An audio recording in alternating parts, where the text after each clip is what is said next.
I want you to imagine something for a second. It's 1960. You're a soldier, and you've just been told you're moving into a city. But it's not a city on a map. It's a city carved into a glacier, 200 miles from anything else on Earth. The government told the public it was for science. But we know better now. They were hiding something that was meant to stay frozen forever. But in 2026, the ice is finally giving up its secrets. Walking through these tunnels wasn't like a movie. It was loud, it was cramped, and it smelled like diesel and ozone. They had a barber shop, a hospital, even a church, all under thousands of tons of moving snow. To keep the lights on, they used a portable nuclear reactor called the PM-2A. It was a masterpiece of engineering, but even back then, the men living there could hear it. The ice wasn't still, it was groaning. Every night, the walls of their city were literally closing in on them. The glacier was trying to crush the secret out of them. By 1967, the military realized they couldn't win.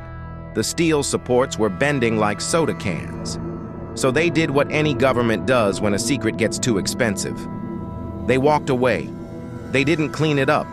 They left the reactor's radioactive waste, the sewage, and the chemicals right there in the ice. Why? Because they thought the ice would never melt. They bet the future of the Arctic on a maybe. And today, that bet is failing. Here is the part that keeps me up at night. That permanent ice, it's thinning. What used to be buried under 100 feet of snow is now starting to peek through. We are looking at a massive radioactive spill that hasn't happened yet, but we can see it coming. It's like a time bomb made of ice. And the worst part? Nobody wants to take responsibility for the cleanup. Not the US, not Denmark. Nobody.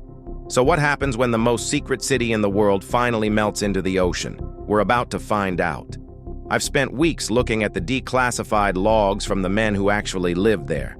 And what they described in their final days is chilling. If you want to see the actual photos they took before they turned the lights off for the last time, check the pinned comment. Thanks for hanging out with me. Stay curious.